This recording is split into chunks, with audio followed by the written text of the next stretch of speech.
नमस्कार। आज आम बनवा दलिया खिचुड़ी से आमको गोटे कप दलिया एवं अधा कप मुग डाली नबाकू हेबो। एई दुईटा को मिसेकी आमे भल भाबरे भाजी नबा। कड़ाई बसई प्रथम ए दुईटा को मिसेकी आमे हल्का भाजी नबा। गैस को लो फ्लेम रे रखी याको भाजिबे जेमिति यह कला पड़िबो नाही। केवल यार बास्ना भल आसीबा पई आमे याको भाजिबा। एही परि भाबरे भाजिबे। मु जेमिति भाजुची गैस को लो फ्लेम रे करी भाजिबे।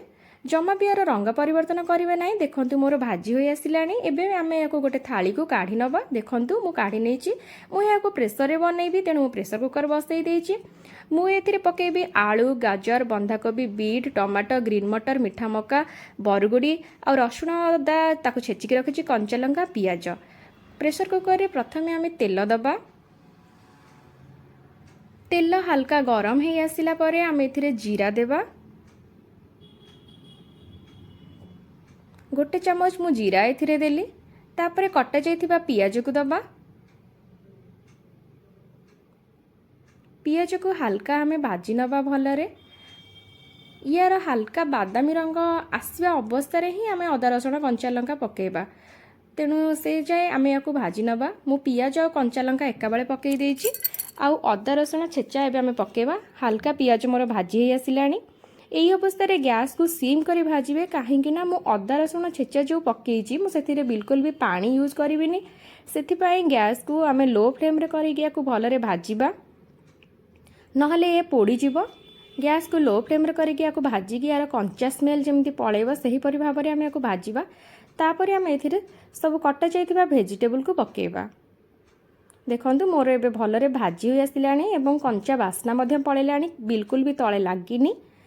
एबे आमे एई सब वेजिटेबल काटिकी रखिथिले से सब वेजिटेबल को एकाथरे पकेबा कहीं ना प्रेसर रे बनाउचे तेणु आग पछ करिकी तो आमे पकई परिबा नाही। तेणु सब वेजिटेबल को एका संगे आमे पकई दबा। देखंतु सब वेजिटेबल पकई भल भाबरे एमिति गोळेई नेबे। 2-4 थर एमिति गैस लो रे रखिकी आमे भल भाबरे याको भाजी नबा वेजिटेबल को।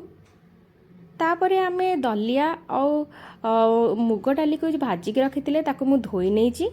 याको 2-4 थर एमिति चलेकी भाजी सारिला परे ए मुग डाली आ दलिया को धोईकी रखिथिले ताको मध्य एथिरे पकेकी आउ 2-4 थर एमिति भाजी नेबे।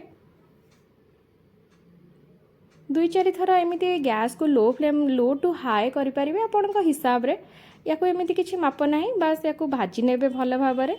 मोर एई अवस्था रे एबे भाजी हो गलानी। एबे एथिरे मु पानी देबी। आपन दलिया और मुग डाली मिसेकी जेतिकी नेथिबे तार 2 गुणा पानी देबे। तो मोर ये दुईटा मिसेकी 1.5 कप थिला तेणु मु 3 कप पानी नेछि। 3 कप रु चाहिले आपन आउ आधा कप पानी अधिक देई परिबे किंतु 3 कप रु केबे भी कम पानी देबेनी काहे कि ना दलिया को सिजिबा पई समय लागिता। से जेते भल भाबरे सिजिबो तार स्वाद सेते बढ़ी थाए। आमे एबे एथिरे पकेइबा किछि गुंड मसला। प्रथमे मु लूण देली एथिरे। तापरे आमे एथिरे दबा हळदी। तापरे दबा आमे जीरा गुंड एवं धनिया गुंड देकी भल भाबरे याको गोळेई नबा एवं प्रेसर कुकर रो घोडणी देई दबा। प्रेसर कुकर रो घोडणी देई याको मीडियम टू हाई फ्लेम रे आमे 6टा सीटी दबा। 6टा सीटी दे सारला परे तार गैस आमे सेइथिरे सब आपे आपे ताको किछि समय छाड़ी दबा। ता गैस जेमती सेइथिरे आपे सब बाहरी जीवो। देखंतु मोर गैस सब बाहरी जाइछि। एबे आमे खोलिकी देखिबा। देखंतु केते भल से मोर दलिया सिजी जाइछि। बिल्कुल तळे भी लागिनी और बहुत भल भाबरे सिजी जाइछि।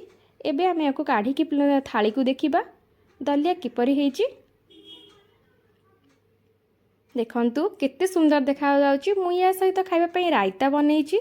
रायता दही रे केवल कला लूण कंचा लंका टमाटो एवं काकुड़ी पकेछि आउ भजा जीरा गुंड ता सहित काकुड़ी पांपड़ एमिति आपण चाहिले या सहित आचार भी खाई परिबे किंतु मु या सहित रायता सहित खाइछि।